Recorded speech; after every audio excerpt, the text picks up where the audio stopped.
នេះគឺជាច្បាប់ចម្លែករបស់កូរ៉េខាងជើងតទៅនេះខ្ញុំបាននឹងរៀបរាប់ព្រោះស្ដីអំពីច្បាប់របស់កូរ៉េខាងជើងដែលដឹកនាំដោយរបបផ្ដាច់ការលោកកឹមចុងអ៊ុនតែមុននឹងចូលស្រឿងបាទសូមរំខានបងប្អូនបាទជួយចុច Subscribe ម្នាក់មួយបាទដើម្បីទទួលបានវីដេអូថ្មីប្រទេសកូរ៉េខាងជើងដែលមានឈ្មោះជាផ្លូវការថាសាធារណរដ្ឋប្រជាមានិតប្រជាធិបតេយ្យកូរ៉េគឺជាប្រទេសមួយដែលស្ថិតនៅក្នុងតំបន់អាស៊ីបូព៌ាប្រទេសផ្ដាច់ការមួយនេះដែលគ្រប់គ្រងដោយមេដឹកនាំកម្ពុជាលោកកឹមចុងអ៊ុនដែលមានច្បាប់មិនធម្មតានិងចម្លែកដែលយើងមិនបានដឹងពីមុនមកដូចជាហាមស្ដាប់តន្ត្រីបរទេសហាមស្លៀកខោកាប៊យឬហាមស្ត្រីបើកបរអាចឈានដល់មានទោសប្រហារជីវិតប្រសិនបើល្មើសច្បាប់ការហៅទូរស័ព្ទទៅក្រៅប្រទេសគឺជាបទឧក្រិដ្ឋនៅក្នុងឆ្នាំ2007បរិះម្នាក់បានធ្វើការហៅទូរស័ព្ទទៅក្រៅប្រទេសត្រូវបានសម្លាប់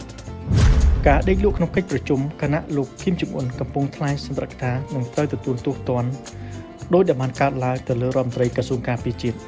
ដោយត្រូវបានប្រហារជីវិតដោយកំភ្លើងប្រឆាំងយន្តហោះការមិនគ្រប់គ្រួសាររបស់លោកគីមគឺត្រូវបានចាត់ទុកជាការប្រមាថយ៉ាងធ្ងន់ធ្ងរមានស្ត្រីជាម្ដាយម្នាក់ប្រឈមនឹងជាប់ពន្ធនាគារដោយសារការព្យាយាមជួយសង្គ្រោះកូនរបស់ខ្លួនជំនួសឲ្យរូបថតអតីតប្រធានាធិបតីលោកគីមអ៊ីលសុងនៅក្នុងភ្លើងឆេះព្រៃមួយនេះគ្រាន់តែជាការលើកឡើងត្រួសតែប៉ុណ្ណោះតែកូរ៉េខាងជើងដែលមានច្បាប់តឹងរ៉ឹងជាច្រើនទៀតដែលស្ដាប់ទៅអាចធ្វើឲ្យបងប្អូនហួសចិត្តនិងរន្ធត់ក៏អាចថាបានទី1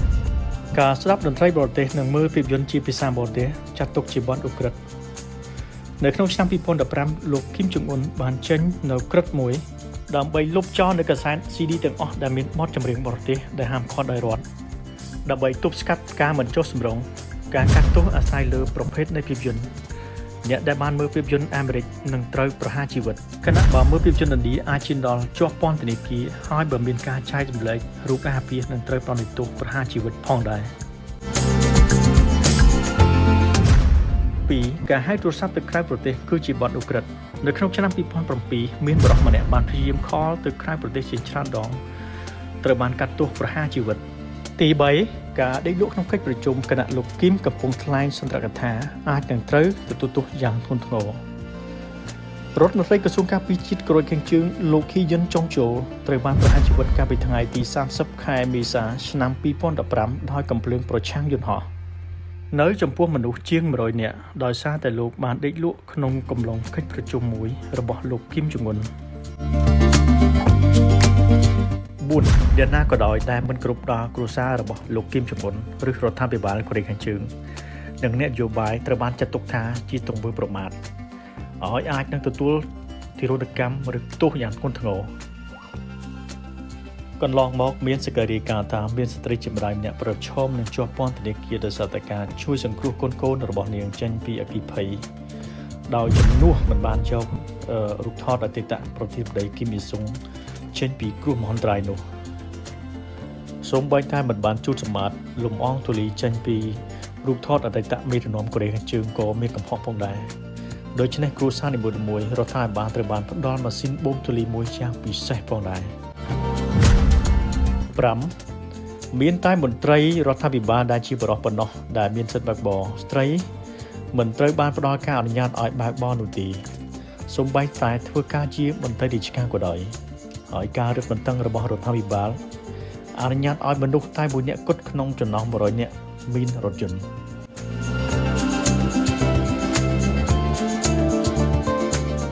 6បន្ទាប់ពីអតីតមេដឹកនាំកូរ៉េខាងជើងលោកគីមអ៊ីលសុងបានទទួលមរណភាព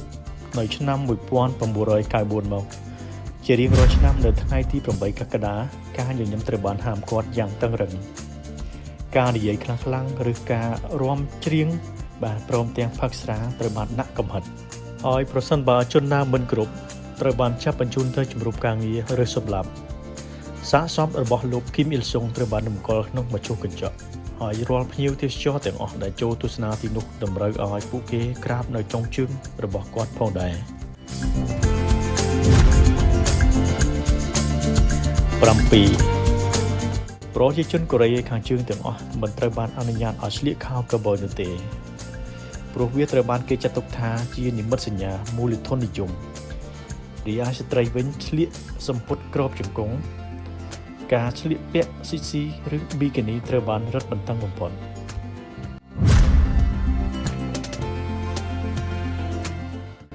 8កូរ៉េខាងជើងមានតែប៉ុស្តិ៍ទូរទស្សន៍3ប៉ុណ្ណោះសម្រាប់ទស្សនាហើយប៉ុស្តិ៍ទូរទស្សន៍ទាំងអស់នោះគឺគ្រប់គ្រងដោយរដ្ឋាភិបាលកូរ៉េខាងជើង9ពលរដ្ឋកូរ៉េខាងជើងទាំងអស់មិនត្រូវបានអនុញ្ញាតឲ្យធ្វើដំណើរទៅក្រៅប្រទេសដោយគ្មានការអនុញ្ញាតនោះទេហើយអ្នកដែលព្យាយាមរត់គេចឆ្លងដែនប្រសិនបើចាំបានត្រូវចាប់បញ្ជូនទៅជំរំការងារឬប្រហារជីវិតទី10អ៊ីនធឺណិតអាចចូលទៅប្រើប្រាស់បានប៉ុន្តែតាមរយៈអ៊ីនធឺណិតរបស់រដ្ឋាភិបាលកូរ៉េខាងជើងដែលត្រូវបានគេហៅថាខ្វាងអ៊ីយ៉ុងឬប្រៃ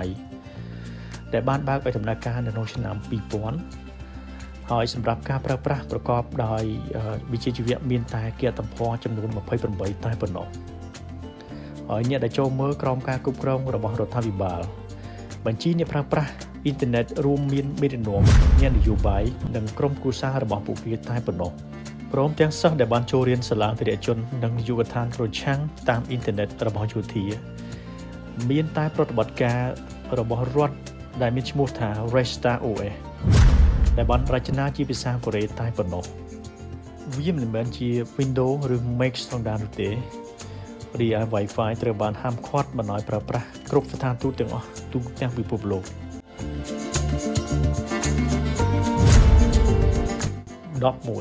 សិស្សនិស្សិតទាំងអស់ដែលបន្តទៅឧត្តមសិក្សាមិនមានសិទ្ធិជ្រើសរើសមុខវិជ្ជាដែលខ្លួនស្រឡាញ់ឬចូលចិត្តនោះទេការសម្រេចចិត្តជ្រើសរើសវិជ្ជាជីវៈគឺជាការសម្រេចដោយរដ្ឋាភិបាលដោយផ្អែកលើតម្រូវការជាក់ស្ដែងរបស់ប្រទេសអ្នកដែលមិនគោរពនឹងត្រូវចាប់បញ្ជូនទៅជំរំការងារ12នៅក្នុងឆ្នាំ2013លោកគីមចុងអ៊ុនបានដាក់ចេញនូវបញ្ជីម៉ូដសក់ដែលប្រជាជននៅក្នុងប្រទេសត្រូវបានអនុញ្ញាតមាន28ម៉ូដនៅក្នុងនោះ18ម៉ូដសម្រាប់នារីនិង10ម៉ូដសម្រាប់បុរសស្ទីលម៉ូដសក់ទាំងអស់ត្រូវបានអនុម័តដោយរដ្ឋប្រជាជនត្រូវតែគោរពឲ្យខានតែបាន13សម្រាប់ពលរដ្ឋដែលចង់មករស់នៅក្នុងទីក្រុងភ្យុំយ៉ាងត្រូវតែមានការអនុញ្ញាតពីរដ្ឋាភិបាលជាមុនសិននិយាយរួមអ្នកត្រូវតែជាមនុស្សស្មោះត្រង់ស្រឡាញ់មេដឹកនាំនិងមានទំនាក់ទំនងល្អជាមួយរដ្ឋាភិបាលនិងមានមុខតំណែងខ្ពស់ៗក្នុងសង្គមផងដែរ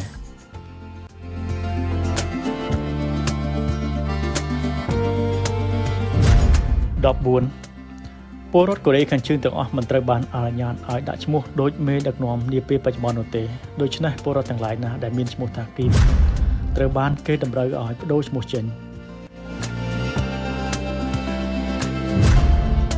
ទី15សេរីភាពខាងសាសនាគឺមិនមានឡើយនៅក្នុងប្រទេសកូរ៉េខាងជើងទំនៀមទម្លាប់និងវប្បធម៌លោកខាងលិចត្រូវបានហាមឃាត់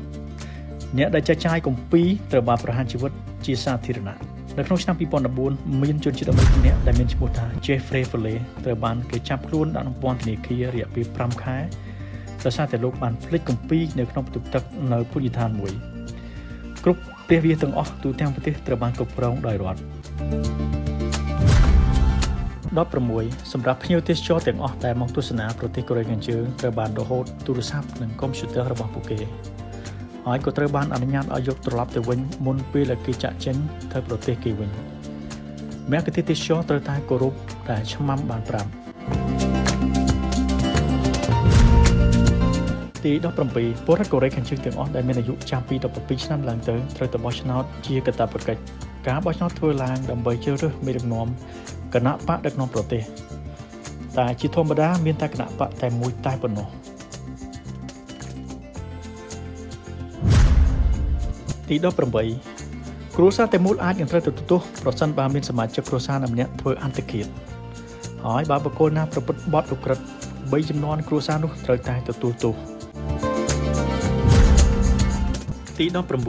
វាត្រូវបានគេជឿថាលោកស៊ីនសាន់អុកនិងតារាសម្ដែងចយប៊ុនហេដែលត្រូវជាភរិយារបស់គាត់ត្រូវបានចាត់ពង្រត់នៅក្នុងឆ្នាំ1978ដោយសារតែ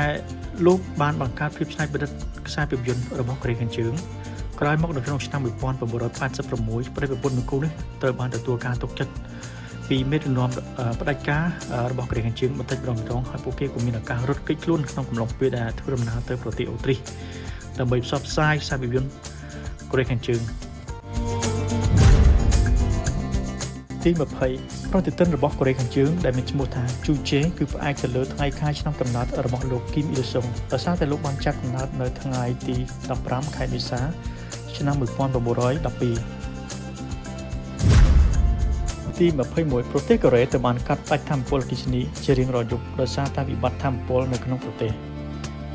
ហើយការប្រើប្រាស់ថាមពលអគ្គិសនីត្រូវមានការអនុញ្ញាតពីរដ្ឋាភិបាលហើយការប្រើប្រាស់ microwave គឺខុសច្បាប់ទី22នៅក្នុងឆ្នាំ2008ពលរដ្ឋកូរ៉េខាងជើងទាំងអស់ត្រូវបានស្នើឲ្យផ្ដល់លាមកដើម្បីជួយដល់ក្នុងវិស័យកសិកម្មព្រោះនៅពេលនោះរដ្ឋាភិបាលកូរ៉េខាងជើងត្រូវបានផ្អាកផ្គត់ផ្គង់ជីទី23រដ្ឋាភិបាលកូរ៉េខាងជើងបានចំណាយ